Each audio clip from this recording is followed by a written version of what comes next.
৩২ নম্বর বাড়ি ভাঙার উস্কানিদাতা শেখ হাসিনা, বললেন ফরহাদ মজহার। দালাল ভাঙতে পারবে, ইতিহাস মুছতে পারবে না, বলছেন শেখ হাসিনা। শেখ মুজিবের বাড়ি যেন ধ্বংসস্তূপ, পড়ল হাসিনার সুধা সদন। এবার নুহাস পল্লী নিয়ে যা বললেন পিনাকি। শুনছিলেন সংবাদ শিরোনাম, এবারে বিস্তারিত। ৩২ নম্বর বাড়ি ভাঙার উস্কানিদাতা শেখ হাসিনা, বললেন ফরহাদ মজহার। সক্রিয় রাজনীতিতে ফেরার চেষ্টায় ক্ষমতাচ্যুতির ৬ মাস পর প্রথমবার নেতাকর্মীদের উদ্দেশ্যে ভাষণ দিয়েছেন ভারতে পালিয়ে থাকা শেখ হাসিনা। যা মানতে না পেরে তার আমলে নিপীড়নের শিকার হওয়া ছাত্র জনতা ৩২ নম্বরের বাড়িটি গুড়িয়ে দিয়েছে। হঠাৎ এমন পরিস্থিতির জন্য ক্ষমতাচ্যুত প্রধানমন্ত্রী শেখ হাসিনাকে দায়ী করেছেন মানবাধিকার কর্মী ও রাজনৈতিক বিশ্লেষক ফরহাদ মজহার। ৩২ নম্বরের বাড়ি ভাঙা ও শেখ হাসিনার ভাষণ নিয়ে ফেসবুকে একটি দীর্ঘ পোস্ট দিয়েছেন ফরহাদ মজহার, যেখানে হঠাৎ শেখ হাসিনা ধানমন্ডির ৩২ নম্বর বাড়ি ভাঙার পেছনে ৮টি কারণ সামনে এনেছেন। তিনি ৩২ নম্বর বাড়ি ভাঙবার উস্কানি শেখ হাসিনা স্বয়ং দিয়েছেন। এই সময় তার ভাষণ দেবার সিদ্ধান্ত ছিল উস্কানিমূলক। হাসিনার মাথায় রয়েছে ফেব্রুয়ারিতে ডোনাল্ড ট্রাম্পের সঙ্গে নরেন্দ্র মোদীর সাক্ষাৎকার এবং বাংলাদেশ নিয়ে ইন্দো মার্কিন ইসরায়েলি আঞ্চলিক পরিকল্পনা। ডোনাল্ড ট্রাম্পের ক্ষমতা মার্কিন যুক্তরাষ্ট্রের অলিগার্ক অর্থাৎ অল্প কিছু বিলিয়নারদের আধিপত্যের প্রতিষ্ঠা, যেমন Elon Musk, Zuckerberg, Bill Gates প্রমুখ। এর কুফলও বাংলাদেশ সহ গরিব ও প্রান্তিক দেশগুলোতে পড়বে। হিন্দুত্ববাদের সঙ্গে মার্কিন বর্ণবাদী গোষ্ঠীর মৈত্রী ও পরিষ্কার দেখা যাচ্ছে। ট্রাম্পের গাজা নীতি ভয়াবহ। ইতিমধ্যে ট্রাম্প বেঞ্জামিন নেতানিয়াহুর সঙ্গে ঘোষণা দিয়েছেন যে যুক্তরাষ্ট্র গাজা নিয়ন্ত্রণ নেবে এবং এর উপর তার মালিকানা প্রতিষ্ঠা করবে। দালাল ভাঙতে পারবে, ইতিহাস মুছতে পারবে না, বলছেন শেখ হাসিনা। ঢাকার ধানমন্ডি ৩২ নম্বর সড়কে বাংলাদেশের প্রতিষ্ঠাতা রাষ্ট্রপতি শেখ মুজিবুর রহমানের বাড়িতে হামলার সমালোচনা করেছেন বাংলাদেশের ক্ষমতাচ্যুত প্রধানমন্ত্রী শেখ হাসিনা। তিনি বলেন, দেশের স্বাধীনতা কয়েকজন বুলডোজার দিয়ে ভেঙে ফেলবে এই শক্তি তাদের হয়নি। তারা একটি দালান ভেঙে ফেলতে পারবে, কিন্তু ইতিহাস মুছতে পারবে না। গত ৫ই আগস্ট ভারতে চলে যাওয়ার পর থেকে সেখানে অবস্থান করছেন শেখ হাসিনা। সেখান থেকে অনলাইনে বক্তব্য রাখেন তিনি। বাংলাদেশ আওয়ামী লীগের ভেরিফাইড ফেসবুক পেজে তার বক্তব্য সরাসরি প্রচার করা হয়। ৩২ নম্বরের বাড়িতে শেখ মুজিব ও বাংলাদেশের স্বাধীনতা আন্দোলনের স্মৃতির কথা উল্লেখ করে শেখ হাসিনা বলেন, ওই বাড়িটাকে কেন ভেঙে ফেলা হচ্ছে, কারা ভাঙে, দেশের মানুষের কাছে বিচার চাই। বাংলাদেশের ছাত্র জনতার অভ্যুত্থানে শেখ হাসিনা সরকার পতনের ৬ মাস পূর্ণ হলো এই দিন।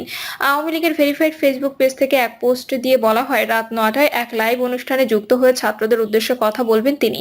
এরপর ওই একই সময় ধানমন্ডি ৩২ নম্বর বাড়িতে কেন্দ্র করে কর্মসূচির কথা জানা যায় কয়েকটি ফেসবুক আইডি থেকে। এছাড়া এদিন সন্ধ্যায় বৈষম্য বিরোধী ছাত্র আন্দোলনের আহ্বায়ক হাসনাত আব্দুল্লাহ এক ফেসবুক পোস্টে লিখেছেন, আজ রাতে বাংলাদেশ ফ্যাসিবাদের তীর্থভূমি মুক্ত হবে। সামাজিক যোগাযোগ মাধ্যম ধানমন্ডি ৩২ অভিমুখে বুলডোজার মিছিল কর্মসূচি দিয়ে প্রচারণা চালানো হয় বিভিন্ন আইডি থেকে। শেখ হাসিনার বক্তৃতা শুরুর আগে ধানমন্ডি ৩২ নম্বর সড়কের ওই বাড়িতে হামলা করে একদল বিক্ষুব্ধ মানুষ। তারা দরজা, জানালা, গেট ইত্যাদি কাঠামো খুলে নেয়। সেখানে থাকা শেখ মুজিবের একটি মুরালও ভাঙচুর করে। অগ্নিসংযোগও করতেও দেখা যায় স্থানীয় গণমাধ্যমে। বঙ্গবন্ধু জাদুঘর হিসেবে ব্যবহৃত হয় আসা বাড়িটি গত ৫ই আগস্ট শেখ হাসিনা সরকারের পতনের পরপরই জনরোষের শিকার হয়। সেদিনও সেখানে ভাঙচুর ও অগ্নিসংযোগ করে বিক্ষোভকারীরা। শেখ মুজিবের বাড়ি যেন ধ্বংসস্তূপ, পড়ল হাসিনার সুধা সদন।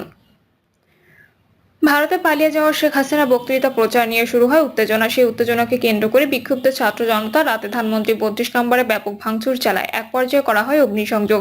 পরে একটি ক্রেন, একটি এক্সকাভেটর ও দুটি বুলডোজার দিয়ে সম্পূর্ণ গুড়িয়ে দেওয়া হয় বঙ্গবন্ধু স্মৃতি বিজড়িত ধানমন্ডি ৩২ নম্বর বাড়িটি। কালের সাক্ষী হয়ে টিকে থাকা বাড়িটি যেন এক মুহূর্তে ধ্বংসস্তূপে পরিণত হয়েছে। ৩ তলা বিশিষ্ট বাড়িটির ক্ষুদ্র একটি অংশ এখনো মাথা উঁচু করে দাঁড়িয়ে আছে। বাড়িটির আশপাশে থাকা পাকা স্থাপনাও গুড়িয়ে দেওয়া হয়েছে। সকালে সরেজমিনে ঘটনাস্থলে ঘুরে দেখা যায় ধসে পড়া ছাদ ও রেলিং এ ভাঙা অংশ থেকে রেলিং এ বেরিয়ে আসা রড সংগ্রহের চেষ্টা করছেন কেউ আবার হাতুড়ি পিটিয়ে ধসে পড়া ছাদ ভাঙার চেষ্টা করছেন। কেউ এখানে সেখানে পড়ে থাকা লোহা, রড, ইস্পাতের অংশ কুড়িয়ে নিচ্ছেন। সারা রাত ভাঙার কাজে অংশ নেওয়ার পর কিছুটা বিশ্রাম নেয় যান্ত্রিক দানব এক্সকাভেটর। সকাল ৭টার পর সেটিও আবার সক্রিয় হতে দেখা যায় নতুন করে অংশ নেয় অসম্পূর্ণ কাজ দ্রুত সম্পন্ন করতে। এ সময় কয়েকজন সংবাদকর্মীকে ব্যস্ত থাকতে দেখা যায় খবর সংগ্রহে। মাল্টিমিডিয়া কর্মীদের সরাসরি লাইভে অংশ নিতে দেখা যায়। উৎসুক জনতার উপস্থিতিও ছিল চোখে পড়ার মতো। ঘটনাস্থলে উপস্থিত থাকা পোস্টের প্রতিবেদক এবং সারা দেশের প্রতিনিধিদের দেওয়া তথ্য অনুযায়ী শুধু ধানমন্ডির বাড়ি নয়, বুধবার রাতে অগ্নিসংযোগ করা হয়েছে শেখ হাসিনার বাসভবন সুতা সদনেও। এছাড়া ঢাকার বাইরে খুলনা, যশোর, কুষ্টিয়া, বরিশাল, সিলেট, রংপুর, ভোলা ও পিরোজপুরে শেখ হাসিনার আত্মীয় এবং আওয়ামী লীগ নেতাদের বাড়িসহ বিভিন্ন ভাস্কর্য, মুরাল ভাঙচুর, অগ্নিসংযোগ করা হয়েছে। খুলে ফেলা হয়েছে বিভিন্ন বিশ্ববিদ্যালয়ে বঙ্গবন্ধু শেখ মুজিবুর রহমানের নাম ফলক। সরেজমিনের প্রতিবেদক ও প্রত্যক্ষদর্শী সূত্রে জানা যায়, বৈষম্য বিরোধী ছাত্র আন্দোলনের ডাকে রাত ৮টার পর বিপুল সংখ্যক মানুষ ধানমন্ডি ৩২ নম্বর সড়কে জড়ো হন। সময় বাড়ার সঙ্গে সঙ্গে বাড়তে থাকে ছাত্র জনতার ভিড়। এক পর্যায়ে ছাত্র জনতা গেট ভেঙে ধানমন্ডি ৩২ নম্বরের ৩ তলা বিশিষ্ট বাড়িটির ভেতরে ঢুকে শুরু করে ভাঙচুর। কেউ কেউ লাঠিসোঁটা ও শাবল হাতে ভাঙচুরে অংশ নেন, কেউ কেউ আবার জানালার গ্রিল, কাঠের ফ্রেম ও ফটকের অংশবিশেষ ভেঙে নিয়ে যান। এ সময় পুরো এলাকা বিভিন্ন স্লোগানে মুখরিত থাকে। দিল্লি না ঢাকা, আবু সাইদ মুগ্ধ, শেষ হয়নি যুদ্ধ, জনে জনে খবর দে, মুজিববাদের খবর দে, নারায়ে তাকবীর, আল্লাহু আকবার, জিয়ার সৈনিক এক হও, লড়াই করো ইত্যাদি স্লোগান শোনা যায়। ভেতরে যখন ভাঙচুর চলছে তখন ভবনটির বাইরে ছিল উৎসুক জনতার ভিড়। তাদের কেউ কেউ বাড়ির সামনে পরিস্থিতি দেখছিলেন, অনেকে মোবাইলে ছবি বা ভিডিও ধারণ করে রাখছিলেন। রাত 11টার দিকে একটি ক্রেন ও একটি এক্সকাভেটর 32 নম্বর বাড়ির সামনে উপস্থিত হয়। শুরু হয় বাড়ি ভাঙার কাজ। রাত 12:30 নাগাদ বাড়িটির এক পাশে ভাঙা শেষ হয়। রাত 1টার দিকে আনা হয় আরো দুটি বুলডোজার, সেগুলো দিয়ে বাড়িটির পাশে অবস্থিত দুটি স্থাপনা ভাঙা শুরু হয়। একদিকে চলে ভবন ভাঙার কাজ, অন্যদিকে ভবনটির উল্টো পাশে খোলা জায়গায় প্রজেক্টরে দেখানো হচ্ছিল জুলাই অভ্যুত্থানের প্রামাণ্য চিত্র। সেখান থেকে মাইকে ঘোষণা দিয়ে বলা হয়েছিল, যাদের ভবন ভাঙার ইচ্ছা আছে তারা সামনে গিয়ে ভেঙে আসেন, আর এখানে যারা প্রামাণ্য চিত্র দেখতে চান তাদের সুযোগ করে দেন। এ সময় 32 নম্বর সড়কের উপর দুটো পুলিশ ভ্যান ছাড়া আইন শৃঙ্খলা রক্ষাকারী বাহিনীর সদস্যদের তেমন উপস্থিতি দেখা যায়নি। মধ্যরাতে সেখানে উপস্থিত হন সেনাবাহিনীর সদস্যরা, তবে তারাও একসময় ঘটনাস্থল ত্যাগ করেন। সেখানে উপস্থিত বিক্ষুব্ধ ছাত্র জনতা জানান, মুজিবের বাড়ির শেষ ইটটি গুঁড়িয়ে না দেওয়া পর্যন্ত তারা সেখান থেকে নড়বেন না।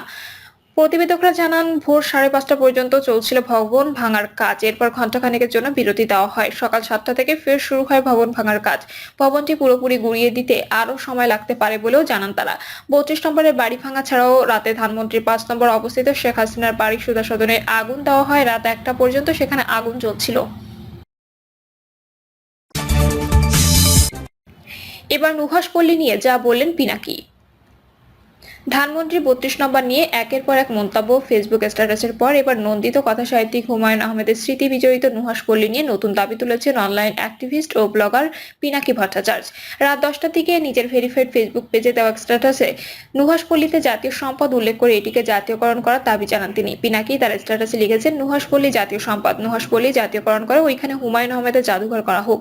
এর আগে সন্ধ্যায় এক পোস্টে ধানমন্ডি 32 নম্বরে বঙ্গবন্ধু শেখ মুজিবুর রহমানের বাড়িতে বিক্ষুব্ধ জনতাকে যাওয়ার আহ্বান জানান তিনি, যেখানে পিনাকি বলেন, হাতুড়ি শাবল গাইতে নিয়ে আসুন, ধানমন্ডি 32 নম্বরে আসুন, ইতিহাসের দায় মোচন করতে আসুন, ফ্যাসিবাদের আতুরঘর নিশ্চিত করতে আসুন, গান গাইতে গাইতে আসুন, স্লোগান দিতে দিতে আসুন, সন্তানের হাত ধরে আসুন, প্রেমিক প্রেমিকাকে সাথে নিয়ে আসুন, মুখে হাসি আর বুকে প্রতিরোধের আগুন নিয়ে আসুন, ফ্যাসিবাদের ধ্বংসস্তূপের উপরে ছাত্র জনতার বিজয় নিশান ওড়াতে আসুন। এদিন রাতেই বুলডোজার দিয়ে ধানমন্ডি 32 নম্বরে বঙ্গবন্ধু শেখ মুজিবুর রহমানের বাড়ি ভাঙা শুরু করে বিক্ষুব্ধ ছাত্র জনতা।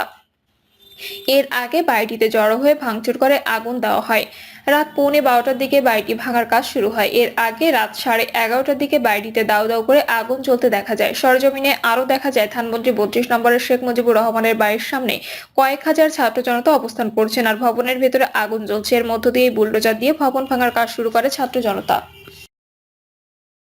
প্রিয় দর্শক, এই ছিল এখনকার সর্বশেষ সংবাদ। আপডেট সব সংবাদ পেতে চ্যানেলটি সাবস্ক্রাইব করে বেল আইকনটি ক্লিক করে রাখুন।